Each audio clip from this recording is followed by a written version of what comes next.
A meeting today with all the sectors, almost. If there are sectors that are out, maybe one or two, perhaps not by design. It would be because we were not having the whole time to remember everyone, because we thought it was important to meet today. This meeting was called by the President to discuss the issue of immigration in South Africa and many matters related to that, particularly to citizens who are in South Africa who are not necessarily South Africans, who are foreigners, foreign nationals, taking into account what has happened to them. We have condemned that. All of us, and I think many sectors, have condemned the violence that has been meted out to foreign nationals. And we thought it was important to come together and discuss this matter so that we have the leaders from various sectors taking part in such a discussion. Part of the reason why we thought we needed this gathering, it is because it's not for the first time that these attacks have occurred. In 2008, we had attacks to the foreigners, which was the first time in that huge scale. And that matter was dealt with, and we believed the matter will never rise again. But as you know, some years thereafter, early this year, in January, in Soweto, it started, sparked off by an incident where a young man was entering the shop, as the shop owner said, was breaking in and shot him, and that started the thing. The ones that are just ending now, attacks, were started by a strike in a particular small factory where South African employees were striking, and the employer decided to employ the foreigners. And the South African citizens attacked them. That started the fight. What is worrying is that these now are occurring and under the word xenophobia. And this one, the last one, moved in a manner that differed from others, looked like it was being manipulated or organized in a particular way. Did not just happen in one place, but it moved from KZN to Gauteng. And indeed, the whole world responded to it because it became such an issue. That therefore began to put South Africa not in a good light insofar as the world is concerned. And we thought it was important that we should all meet, because it cannot be the job of the government only to deal with this matter.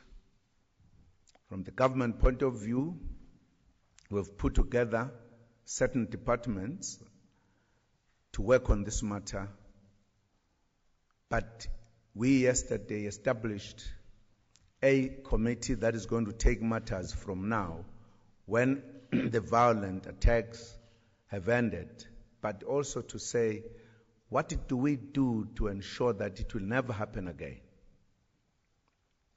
So the issue that we're dealing with today was, what is it that we are all going to do as a country, as citizens, as different sectors, to ensure that it will never happen again? I think generally we all know many of the elements that could have contributed towards these kind of attacks occurring. So different sectors have spoken, made contributions on a number of areas and angles: business, labor, civil society, different kind of organizations. As you have seen, we met after 10 this morning and we've just finished now. So there has been a lot of discussion and certain positions taken. But the reason was that we should discuss as a country, how could we collectively together address this matter that it will never come back again. And I thought, therefore, it would be important that I allow the sectors, those that would feel they would want to say one or two words, to come here and briefly tell you what has happened. And then when we finish, maybe one or two questions. But to allow them now to be able to address you. I think they will be better placed to address you on the issues, on some of the issues that we have discussed. And I will therefore, without saying who must come first, just allow them to come. After talking, go back, the other one comes, would only ask questions at the end, and the questions will be briefer. Thank you very much. I am Bishop Daniel Matebesi, the President of the National Interfaith Council of South Africa. I represent the religious sector. How can you claim to love God you don't see when you hate and kill your own brother you can see? As the religious sector for the Republic of South Africa, we are totally against xenophobia. We humbly urge South Africans to accept these foreign nationals living in our country. During the dark days of apartheid, during the struggle, these countries accommodated and accepted our forefathers and mothers, and they accepted them in good spirit. So as the religious leaders, we humbly request the South Africans, those who have this spirit of killing the foreign nationals, destroying their properties, we request them to stop doing what we are doing. Thank you very much.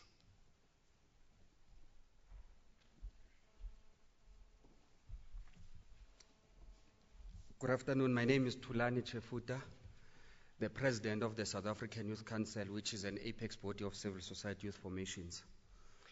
We attended the meeting to represent the youth sector. We entered the meeting acknowledging the fact that we must position ourselves as part of the solution in the challenge that we are confronted with. The very first thing that the meeting was very express in determining is the fact that the wave that we have of xenophobic attacks will need a multi-sectoral response for it to be effective. The second thing that the meeting expressed is the fact that we are not going to be tired of expressing our condemnation and apology to all those who have been wronged. And we positioned the role of public education and awareness as very central in undertaking civic education and for good citizenship amongst young people. We further agreed that there are two most important programs that we must never miss for the youth sector. The first one of those is social dialogues that seek to nip the tendency of the shifting excuses about every wave of xenophobic attacks. At one point, they take our girlfriends. At one point, they take our jobs. At one point, they are responsible for all the crime and all those. And so we want to attend to those shifting targets through social dialogue. And lastly, we believe that social media has played a very significant role in taking this out of proportion, and more so in miscommunicating what has been happening. And so we're taking the fight back on social media through a hashtag that we'll be launching tomorrow with all national youth formations, called Youth Action Against Xenophobia. Thank you very much.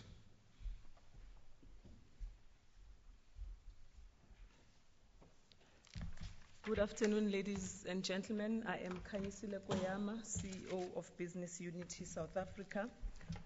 We were part of the dialogue with the President today, where we committed business and also raised our voice to say no to xenophobia. We have established a business desk that will be responsible for coordinating all business responses and initiatives towards ending xenophobia. We have recognized that business plays a very critical part in ensuring that our country is stable, as when such images and such actions are taking place, there is a dent on the economy of the country as well as investor confidence. We are therefore going to be coordinating inputs from various businesses who are based in Africa predominantly, but also globally, who have an interest in understanding what is happening on the ground. We will also be holding a press conference where we will invite members of the media, where we will detail to you a detailed action plan as to what activities and what initiatives, including social media, that we will be undertaking. We will also be holding a business colloquium within a month or so, where we are going to delve into the deep-rooted issues that eventually erupt and come out as xenophobia. There we will have a variety of businesses and other stakeholders so that we are able to come up with short-term, long-term solutions that will assist us in ensuring that such incidences are never repeated in this country. I thank you.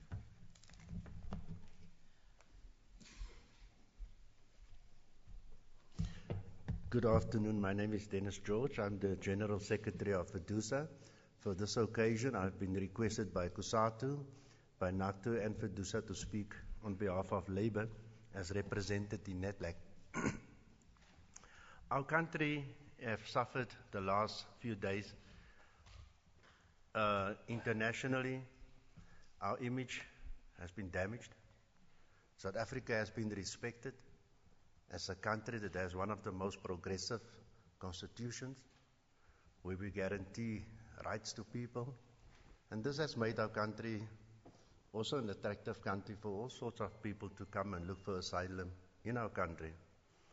We've also seen that a lot of businesses would employ a foreign worker that is documented or sometimes not documented and pay them less than what our laws require those people to be paid in terms of the basic condition of employment. Those kinds of issues stirs up a lot of hatred in our own people, and it would require us as leaders of business, of government, trade unions, civil society and churches to really examine ourselves and to ask the question, have we not all agreed that decent work would be at the center of our economic policies? Because decent work delivers decent life for our people. And therefore it is critical for us as Labour to work with government and with the other organizations of civil society. So at the end, that we want to rid our country, our region, from all these unfair and unreasonable things. And we have committed also, as Labour, to communicate with the leaders of all the trade union presidents on the African continent, and also to take proactive steps internationally at the G20, also at the OECD, and also when we engage with our colleagues in BRICS to explain to them the complex challenges that we face, but it also the importance of promoting decent work and decent life for all our people. Thank you.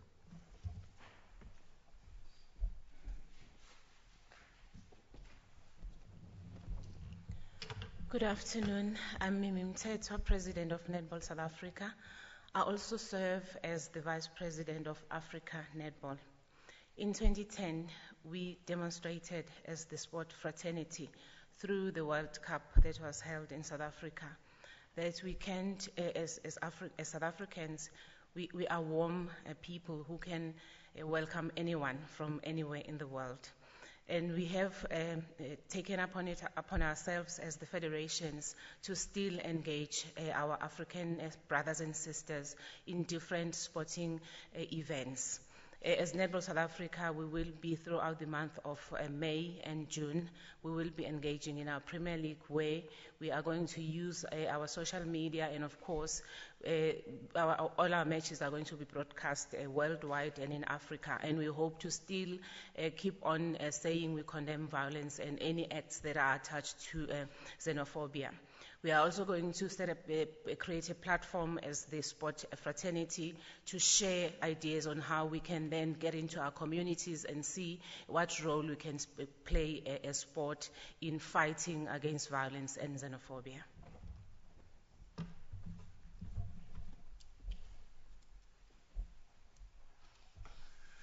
Good afternoon. My name is Ndaba Ntsele. I got a slight flu, don't worry. The president said there was an act of criminality that sparked this thing. So as we said there, we said that South African were not xenophobic. As business, we have employed a lot of foreigners in this country. We do also have a lot of businesses in the continent. As such, we are not what is perceived at this point in time, because the media is saying this is xenophobic. Just want to emphasize this was an act of criminals and was countered by other criminals an act of criminals from our country. So I just want to put it that we said we're going to solve this problem because it is an act of criminals in our country, and moving forward we'll see how we can live together with our fellow brothers and sisters, because we have lived with them during apartheid and post-apartheid. Thank you.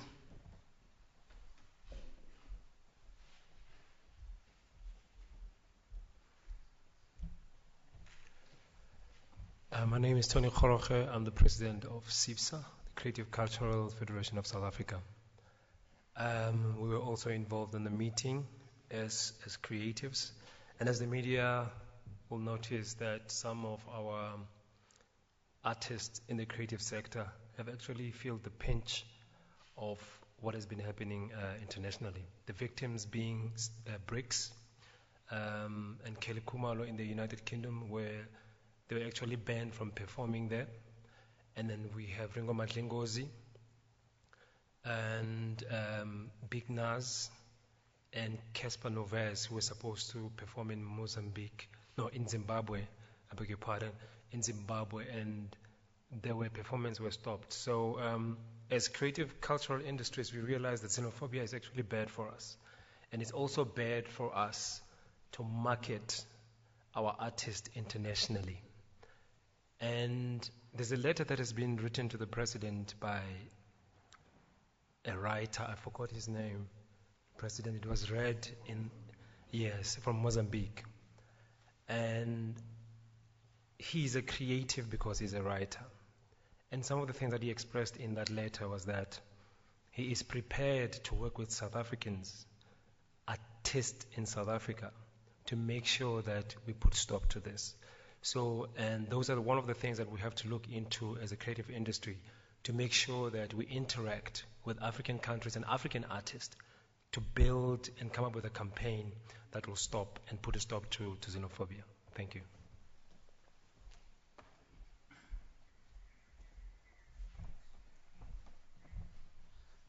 My name is Philip Taibos, the president of the South African National Taxi Council, which is SANTACO. We are very happy that today that a very responsible president and a caring president has called us as different sectors to come and veer ourselves on what is happening in the country.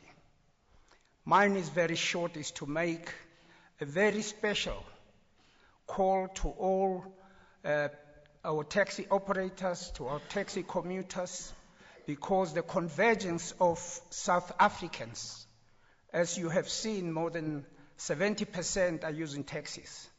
We are saying to all of them that we should refrain and we should make sure that this kind of attacks, xenophobia attacks are not happening in South Africa and elsewhere in the world. And therefore, as a taxi industry, we want to say to the President, we support your endeavors to build a peaceful South Africa. Thank you.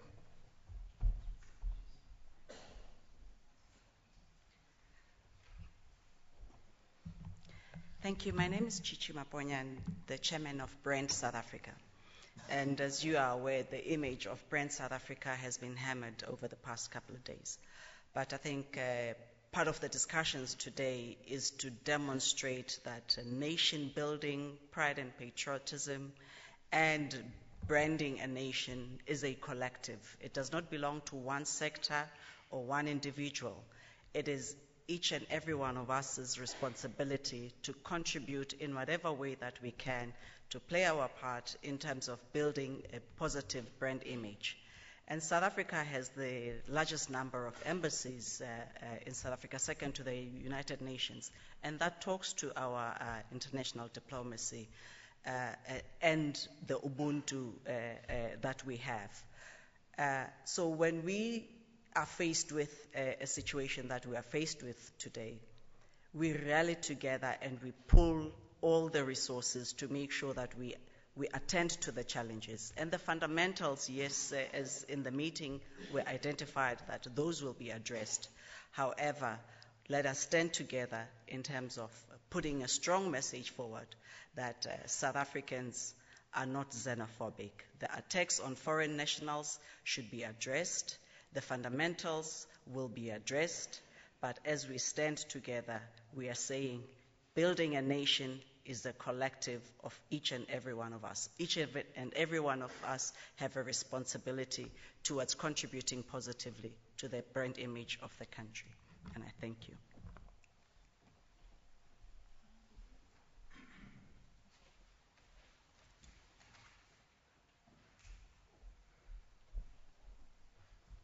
Good afternoon, members of the media. My name is Stavros Nicolau, and I'm here in three capacities today. Firstly, representative of Aspen Pharmacare. Secondly, Business Unity South Africa board member. And then lastly, chairman of the Hellenic, Italian and Portuguese Alliance.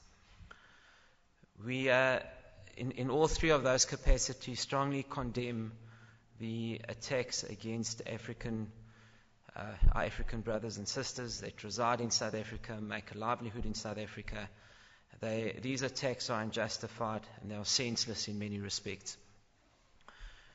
We also recognize that African immigrants legally in South Africa represent a strong part of our social fabric in this country. They bring a number of critical skills and they bring intellectual capital to our country, and both those skills and intellectual capital need to be enabled or an environment created where both of those are able to flourish in our country. We also call upon all South Africans to redouble their efforts in creating an environment where tolerance is held foremost, and where that tolerance leads to a bigger debate around accelerating economic transformation and looking at addressing inequality and poverty in our country. Lastly, we wanted to commend President Zuma and his government for the visible leadership, demonstrable leadership that has been shown over the past 2 or 3 days, and certainly calling today's dialogue session is a strong element of that. Today you saw all sectors of South Africa coming together, and I sensed in the room, as the President said, very few sectors were left out, if any. I sensed in the room a strong commitment by all South Africans to show that xenophobic violence is very much in the minority, and as South Africans we in fact embrace our brothers and sisters from Africa. Thank you very much.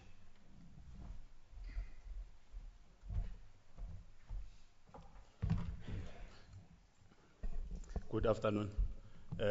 My name is Richard Mdagane, representing SANCO, South African National Civic Organization, but here representing also the community sector. As a community sector, we want also to express our strong as possible terms in condemning the xenophobic violence in our country. We know that this has assisted the communities to work together to defeat this demon of xenophobia. We are working together with government, and we are going to support all the program of government to ensure that we stop it.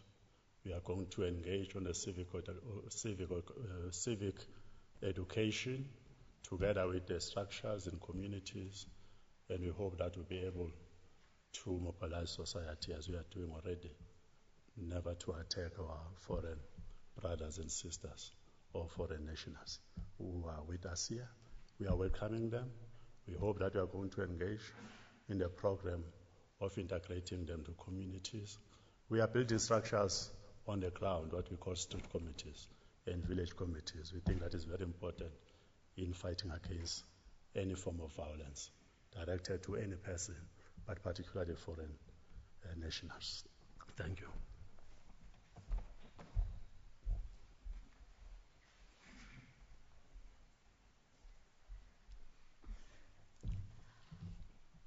Good afternoon.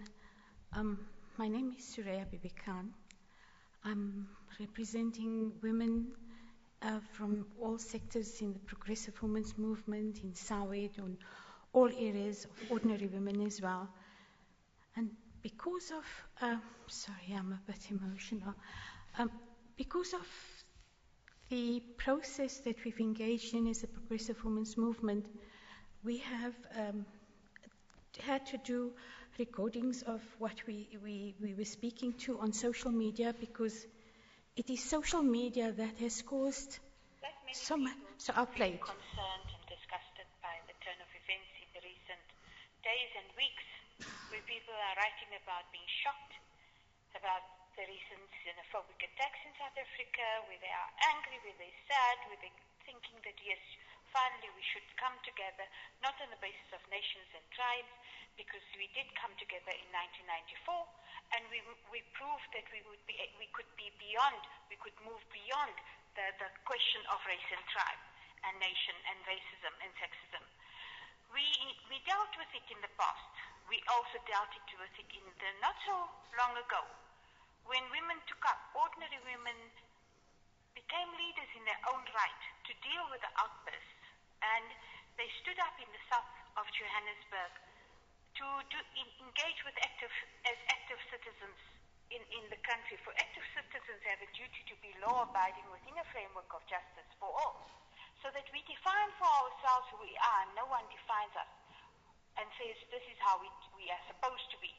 For social cohesion to be engaged with in a holistic approach, irrespective of where the person comes from in that particular neighborhood, and we start engaging and seeing one another as human beings.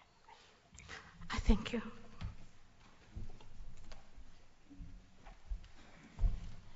Thank you very much. At this point, I'll take questions. I think you were the first one, yes.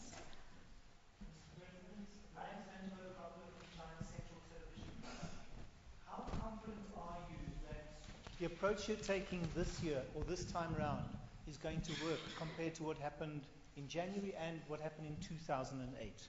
And if you could explain why you're feeling more confident. Thank you. I think the next. Yes. I'm Mohamed Mahume from Independent Media. Mr. President, were there specific issues raised by the stakeholders related specifically to our migration policy? There have been issues around how we control our borders. There have been issues around how we enforce laws around those who do not have the proper documentation. Were there specific issues expressed in that regard? Thank you. Thank you. The next, yeah. Mr. President, Karine du Plessis from City Press newspaper. I have two questions. The one is, the xenophobic attacks have been ongoing since, 2008 there was an outbreak, but but they have been ongoing. Why the need for the action now? Why didn't we have earlier action? My second question is, we've seen the influence or the news spreading to the rest of the continent. You've had some initiatives in the AU, such as infrastructure initiatives that you were driving, peace and security initiatives. Has this affected these initiatives negatively, or do you think it will affect it negatively? I think there's someone next to Karen, and then Koli. Thank you, Kulegani Magubane from Business Day. I wanted to find out, in terms of organized business, if anyone can shed light on the issues of scab labor, which are said to be one of the causes of what we saw happen in Isipingo. And we heard Malusi Gaba, the Home Affairs Minister, allude to the fact that the company would be investigated, which caused the tensions between foreign nationals and locals in that community. If we can find out how the government plans to rein in on companies that do this, how prevalent it is in terms of being a cause of such tensions, and if organized business can speak out on if this is happening and organized business is distancing itself from it, how does it continue to perpetuate itself? Thank you. Thanks. Thank you. Claude Mgambi from ENCA. My question is directed to Business Unity South Africa, and it's slightly similar to my colleagues, but mine is specific that did you come to any kinds of resolutions on employing foreign nationals, and of course the incentive being that you pay them lower pay, given that what sparked this, as the President has said, is the issue of a certain factory deciding to dispense with local employees and taking foreign nationals. And then, Mr. President, were the foreign nationals represented in this particular forum? And if not, how do you plan to incorporate them? Thank you. Thanks. I think, Juanita, you're the last. I think it's the last question. Thank you very much, Mr. President. Penny Tange from the Mail and Guardian. Just if I could take opportunity now, in terms of deploying the army, we saw that it was deployed yesterday. Do you have a plan in terms of when will that, until when the army will be deployed in these volatile areas? That's my first question. And secondly, a lot has been said from the discussion today about condemnation and getting people involved, but how to deal with the real problems? I mean, if you could just elaborate on what the Inter-Ministerial Task Team would do in terms of a clear mandate and what exactly and what timeframes they have in getting that work done. I'd appreciate that. Thank you. Thank you very much. Mr. President, you want to start first, or the business? Business.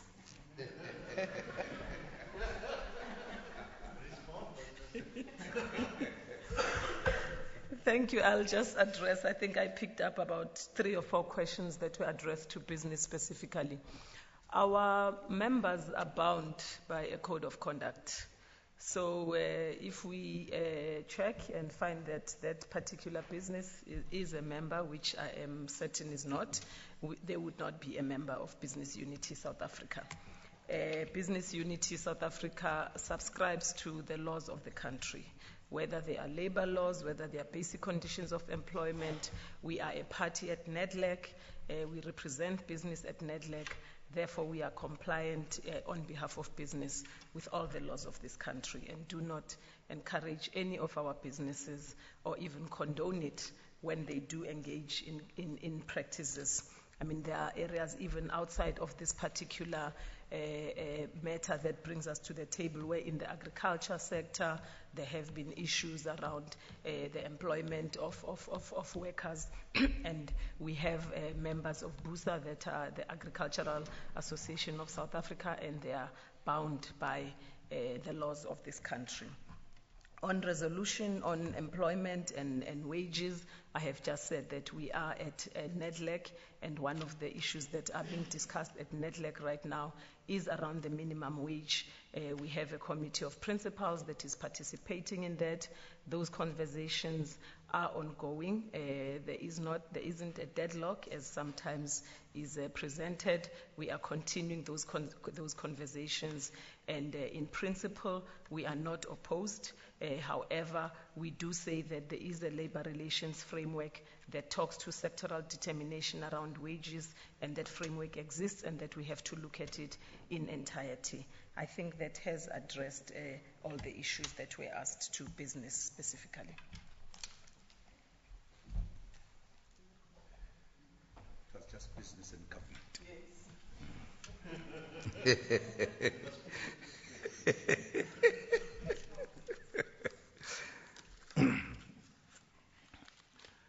Can I ask the Labour a question?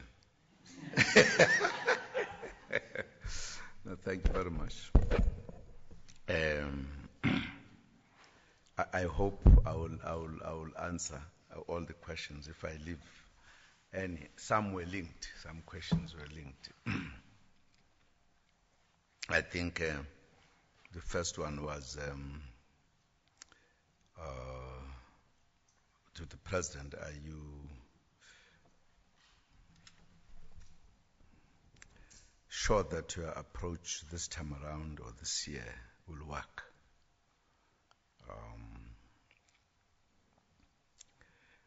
Yes, we are confident that it will work. You will, of course, be aware that when it happened in 2008, we adopted a certain approach. We had interactions, we talked to everyone, we talked to communities, as well as the foreign nationals. We talked to the UNHCR, the United Nations that deals with refugees. We did what we thought was enough at the time. And of course, it was controlled and it disappeared. Now, we had all the reasons to think that, well, it has been done. The task has been done.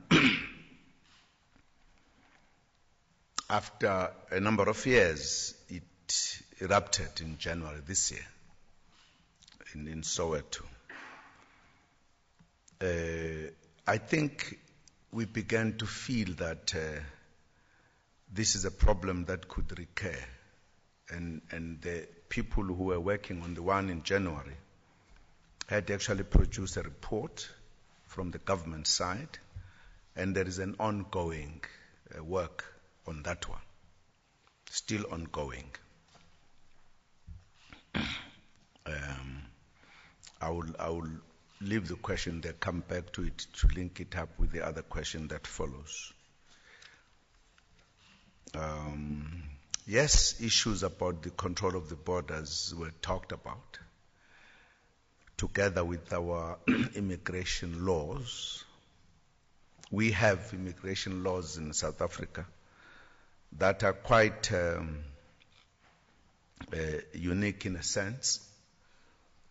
And I was recalling in a meeting that I had in 2008 with the representative of the United Nations, who said that our laws were very advanced because our way we were handling foreigners or refugees were not creating camps, we're integrating them among our society. And they were very appreciative of that because it meant that we are not making foreigners to feel isolated from our own citizens. They are part of our citizens. And I think up to now they are. And they have been living side by side with absolutely no problem. They are not just in the cities and small towns. They are even in the villages in the country. It's not done in other countries. Generally, refugee camps are created. So those are the kind of policies. In the discussion, we're saying perhaps we might have to look after all of this, look at our laws, how we could regulate and deal with these matters. So the matter, yes, was raised. The other question was, why the need for action now? Why not earlier? I think it's a question I would link with the first one. As I said, I'm leaving the first one half answered. There were actions, as I've said. There were different type of actions. As I said, in 2008, there was a lot of interaction with the communities, with the foreign nationals. We could pick up the issues that were raised then. One of the issues, for an example, that was felt had caused a problem, particularly where I had a number of meetings in Pretoria and Mamelodi. It was clear that criminal elements were involved and people who wanted to loot the tech shops of the foreigners were responsible for this, so that whilst they would be being driven away, they would be taking their properties or their goods, so to speak. When I was in the East Rand, the issue there was directed, in fact, as in the discussion, to the mine companies, that they were preferring to employ Mozambicans because Mozambicans would agree to be paid lower than the South Africans, and that was a big issue that had caused a problem in that area. But of course, things were discussed by different stakeholders, and I think we're able to deal with the matter. The one in January this year, as I said, people have been dealing with the matters. There had been actions. For an example, the Minister of Small Development Businesses has been very much involved. There is a report that has been written. They are still meeting to discuss the issues, how to address those matters. So there has been action taken. It's not that during the other two occasions there was no action. This time around,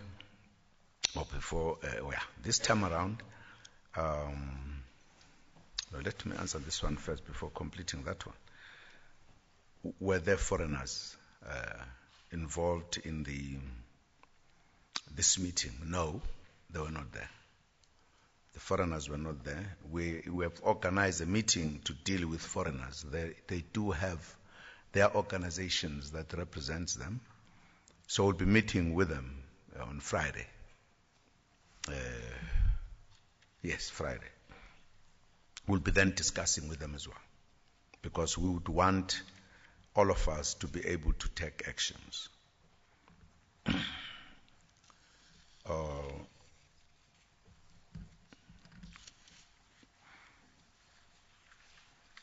Why the army?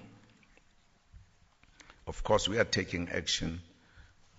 This would be part of the action that government is undertaking. As I said, we have established a ministerial committee of cabinet members that is working on a program to address many of the issues that are seen and have been responsible to lead to the situation. There are many issues that people have raised, ordinary people. Some of them, of course, may be not necessarily very true, some are. We have therefore decided to address the underlying issues that could, at some point, cause a problem. And therefore, this committee will be looking at those issues. For an example, not just for the foreigners, there are areas that are known by people as centers of drug smuggling and selling, etc., which involves our citizens as well as foreigners. There are other areas that are said to have been taken over by the foreigners and involved in a lot of other activities. In fact, Many of them have been arrested.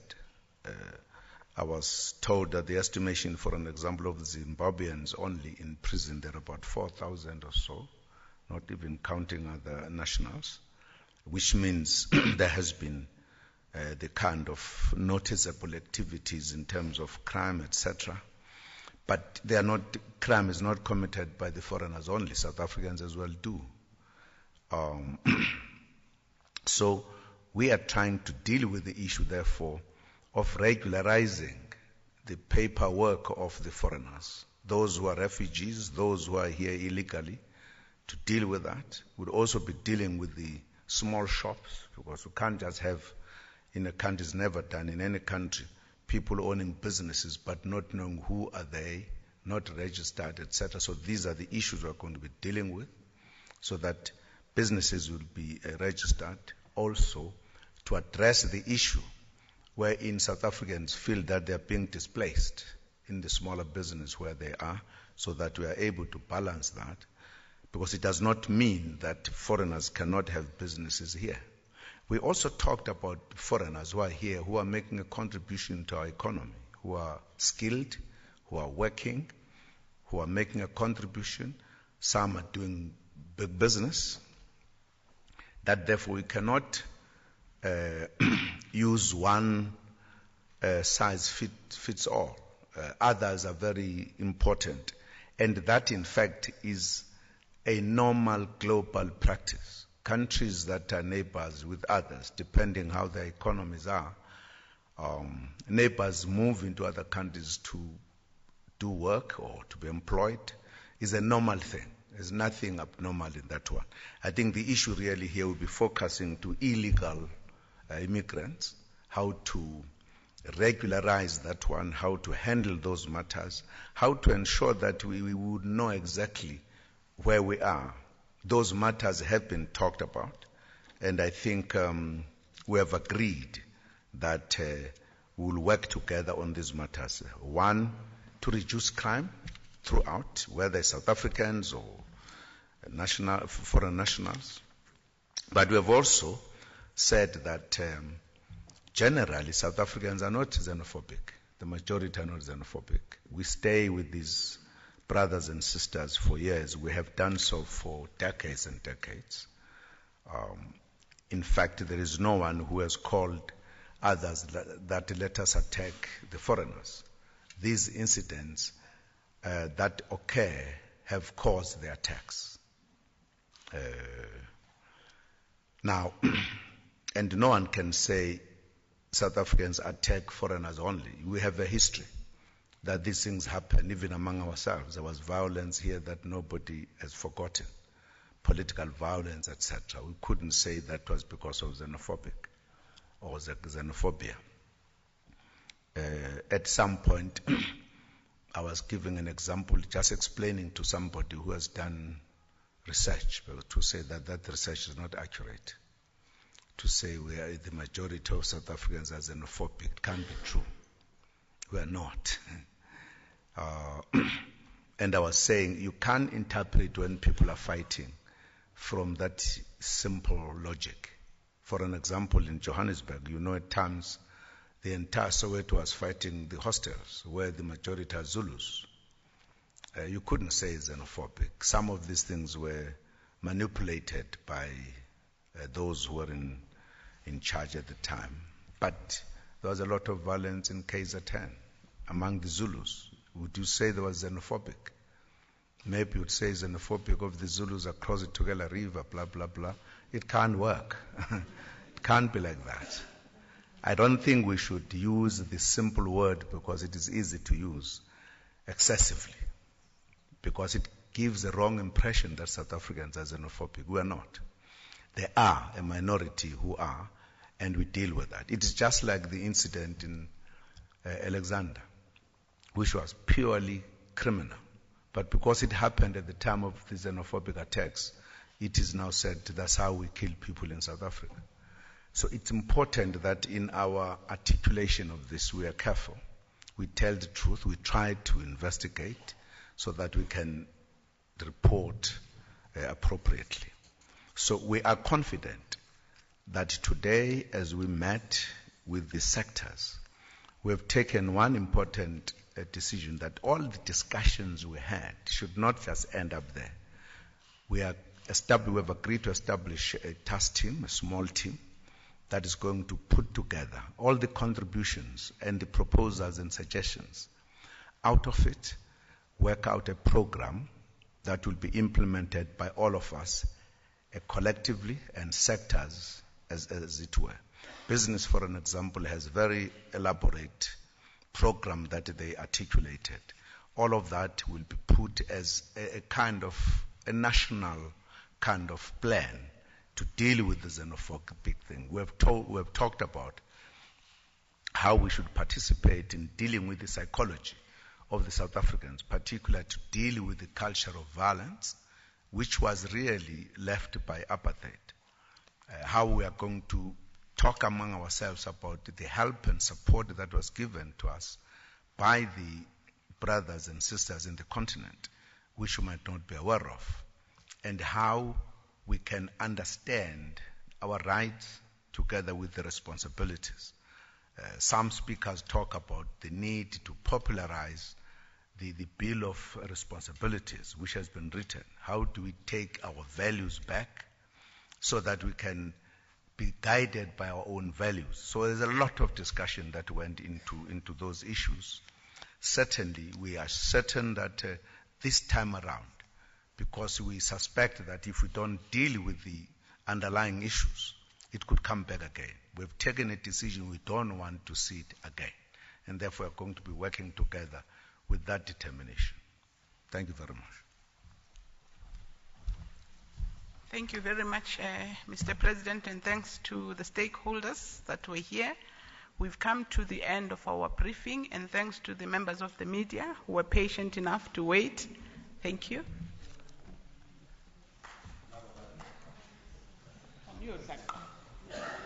Eat.